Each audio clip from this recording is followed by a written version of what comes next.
Let me connect half range series, half range sine series and half range cosine series. ठीक है, दो part में है, lecture number 5 है ये। बहुत ही सिंपल है, अगर आपने पिछला लेक्चर देखा है और अगर पूरी तरह समझ लिया है तो इसमें कुछ भी नहीं है। ठीक है, और एक प्रॉपर्टी जो मैंने बताई थी उसको मैं क्लियर कर देता हूँ। प्रॉपर्टी तो ठीक बताई थी बट वो इनकम्प्लीट थी। अगर आपकी लिमिट है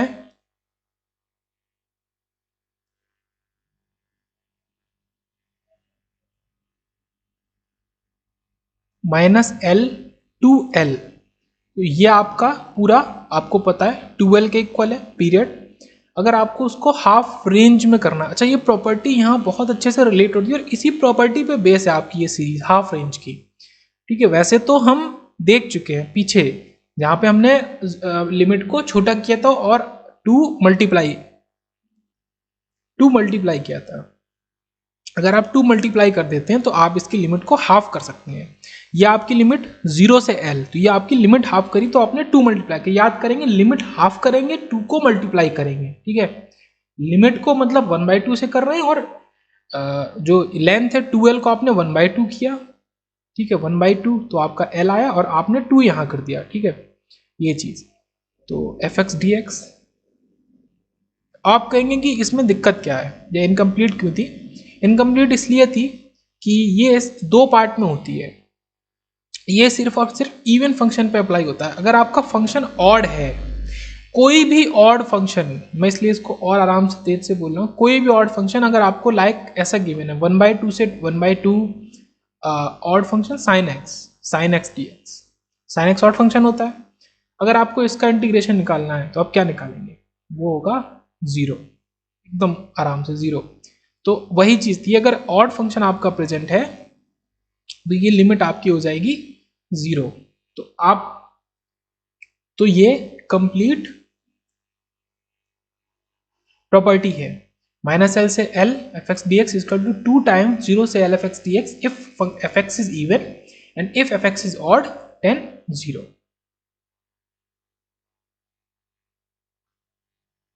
तो मैंने ये क्यों लिखा है, आपने देखा साइन जो हाफ रेंज साइन सीरीज होती है। ठीक है, ये मैंने शॉर्ट में लिखा है, वो आप रिलेट कर लेंगे। ठीक है, आपको इसको यहां डालना है। Half range sine series is always equal to Fourier series for an odd function. ठीक है, कैसे रिलेट करेंगे? ऑड तो साइन एंड इवन तो कॉस।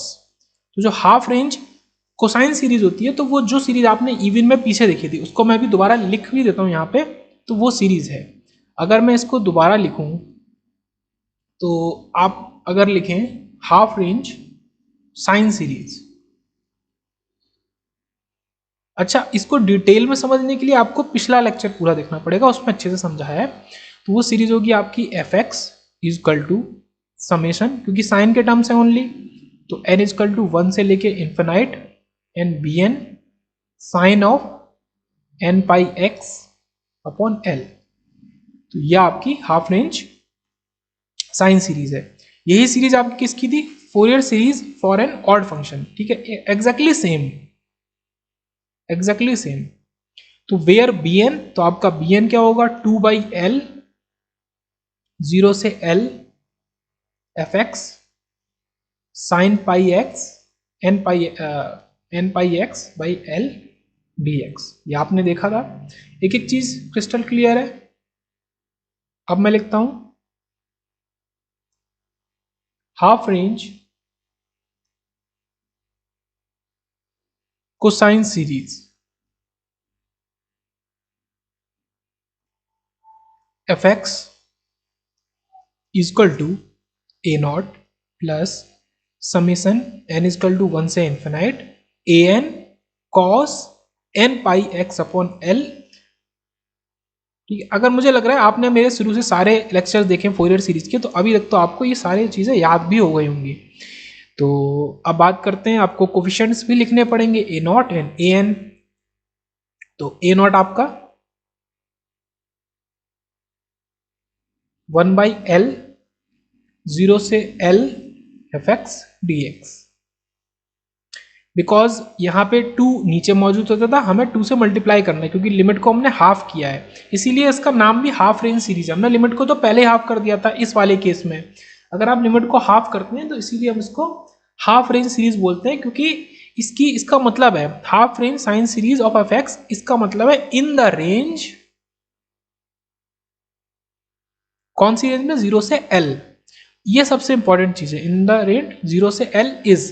तो बस ये है कि अगर हम -L से L की जगह केवल 0 से L तक कोई सीरीज लिख रहे हैं तो वो आपकी हाफ रेंज सीरीज है। अगर आप हाफ रेंज साइन सीरीज लिख रहे हैं तो आप ऑड वाली सीरीज लिख दो, अगर आप हाफ रेंज कोसाइन सीरीज लिख रहे हो तो आप इवन वाली सीरीज लिख दो। तो यहाँ पे आपका हो जाएगा 2/L, क्योंकि यहाँ पे कोई 2 पहले से मौजूद नहीं था, आपने मल्टीप्लाई किया तो 0 से L, ठीक है, f x d x cos x, ठीक है, बीच में क्या बचा, n π/L। तो एकदम इजीली आपने सारी सीरीजेस लिख दी। तो अभी तक अगर आपको बेसिक फोरियर सीरीज पता है, और फोरियर सीरीज को भी मैं बेस से लिख देता हूँ, एक बार लास्ट टाइम मैं फोरियर सीरीज को एकदम बेसिक से लिख देता हूँ। फोरियर सीरीज आपकी है f x is equal to summation of n is equal to 0 से infinite an cos bn sine n πx/L n πx/L, ठीक है। n πx/L तो मैंने याद करा दिया आपको, ठीक है। n πL के कोफिशिएंट से वो मल्टीप्लाई होगा, where L is a limit, मतलब 2L is the periodicity of the function f x, and हमने L लिया है, और n जो भी नंबर आपका ये 0 से इन्फिनिटी तक चलेगा, मतलब cos 1 cos 2 करके, मतलब cos 1x 2x करके। तो ये बेसिक सीरीज है, ये बेसिक सीरीज है। अगर आपको ये याद है, केवल ये याद है, तो मैंने 2 3 4 5 जितने लेक्चर तक मैं आया हूँ आप बिल्कुल आखिरी तक पहुंच सकते हैं। आप इसमें n को 1 रख दो तो आपका a1 a0 और b0 बाहर निकल जाएगा, b0 होता है 0, आपका a0 बचेगा, तो a0 प्लस ये सीरीज आपकी फोरियर सीरीज है। अगर आप इसमें कॉस वाले टर्म्स और a0 a वाले टर्म्स a0 an वाले टर्म्स हटा दो तो ये आपकी ऑड सीरीज बन जाएगी, या फिर हाफ रेंज साइन सीरीज बन जाएगी। अगर आप साइन वाले टर्म्स मतलब बी वाले टर्म्स, bn वाले टर्म्स, b0 तो ऑलरेडी चला गया, b1 b2 b3 bn, तो आपकी जो ये a0 प्लस ये जो सीरीज बचेगी ये आपकी क्या बनेगी, हाफ रेंज कोसाइन सीरीज और Fourier series for an even function. बस इतना ही हमने यहाँ तक पढ़ा था। अब पढ़ेंगे नेक्स्ट डिरिचलेट कंडीशंस। एक और अच्छी चीज देखते हैं।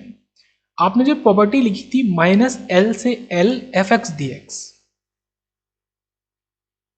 तो वो 0 होती थी फॉर ऑड, वो आपको याद करा दिया गया था, या आपने पहले भी याद किया होगा, या 1-2% लोगों को इसका रीजन पता होगा, ठीक है। तो मैं ये नहीं कह रहा किसी को नहीं पता, 1-2% को पता होगा। तो ऐसा क्यों होता है, ये कहाँ से आया। आप सपोज करें ऑड सिग्नल, जैसा कि हमने ये सिग्नल बनाया था, सपोज करो ये -L है, ये L है, और वो भी छोड़ दो, हम सपोज करते हैं वैल्यूज, रियल वैल्यूज, ये आपका -2 है, ये 2 है, तो ये आपको 4 का आपका पूरा सिग्नल हो गया, ठीक है। एंड अगर इवन बनाए तो -2 से 2। अब आपको इसका इंटीग्रेशन जो भी आपको लिखना है, आपको लिमिट छोटी करनी है। अगर आप इसको पूरे पे लिमिट इंटीग्रेट करते हैं, ये आपका एफ एक्स है, किसी भी फंक्शन का अगर आप ये लिखो F x d x over the range 0 से 2, तो एक और अच्छी चीज ये आपका होता है area of the function in this range 0 से 2। तो किसी भी फंक्शन को अगर आप इंटीग्रेट करने का लिख रहे हो 0 से 2, -2 से 2, ठीक है, 0 से 1, तो आप एक्चुअली उसका एरिया निकाल रहे हैं, पहली चीज। अब आपको एरिया से, मैंने यहाँ पे एरिया हटा दिया, हाँ, हम इसको इंटीग्रेट कर रहे हैं -2 से 2 के बीच में। अब आप मुझे एरिया बताइए -2 से 2 के बीच में क्या होगा, एरिया होगा 0। हेंस ये प्रॉपर्टी प्रूफ हो गई, क्योंकि जो भी फंक्शन ऑड होंगे और किसी सेम लिमिट में होंगे, मतलब -2 से 2, मतलब जो ये वैल्यू है इंटीजर वैल्यू, एक बार माइनस इधर है तो उधर प्लस है, वो सेम होनी चाहिए। तो वो जितना ऊपर होगा एक्सिस के उतना ही नीचे होगा, प्रॉपर्टी है ऑड फंक्शन की। आप कोई भी ऑड फंक्शन ड्रॉ करके देख लो, ठीक है, कोई भी ऑड फंक्शन ड्रॉ करके देख लो, अगर आप जितना एरिया प्लस है उतना ही एरिया नेगेटिव है, तो दोनों का एरिया जोड़ के क्या होगा, 0। ये चीज यहाँ से आई, तो आप ये प्रॉपर्टी कभी नहीं भूलेंगे। इवन फंक्शन की अगर हम बात करें, if you talk about even function, आपको -2 से 2 तक आपका जो भी एरिया था, ठीक है, -2 से 2 तक जो भी एरिया था, मान लो सपोज यहाँ पे आप लिख लो F x d x, suppose 10 इसकी वैल्यू है सपोज, या 10 इजकल टू ए ले लिया मैंने। अब आपको वही एरिया 0 से 2 तक लिखना है, ठीक है। तो बिल्कुल एग्जैक्टली आप तुरंत देख के बता दिया आपने कि ये एरिया 5 है। कितना है? a/2 है। ये एरिया 5 है या a/2 है। अगर अब आप लिखो -2 से 2 f x d x is equal to 0 से 2 एफ एक्स डी एक्स, तो अब आप बताओ यहाँ पे मैं क्या लिखूँ, क्या वैल्यू लिखूँ जो ये रिलेशन सही हो। तो a/2 तो एरिया, वो तो अलग चीज़ थी। अब आपको पता है 10 को, अगर आपको 5 को 10 के इक्वल लिखना है तो 2 से मल्टीप्लाई करना पड़ेगा, तो आपने 2 से मल्टीप्लाई कर दिया। तो बिल्कुल एग्जैक्टली यही लिमिट वहाँ पे लिखी गई है, 2 इंटू 0 से l f x d x, अगर आपका -l से l f x d x है। यही चीज़ का यूज़ करके हमने पहले sine Fourier series for even function, Fourier series for odd function लिखी थी, and then half range cosine series and half range sine series लिखी है।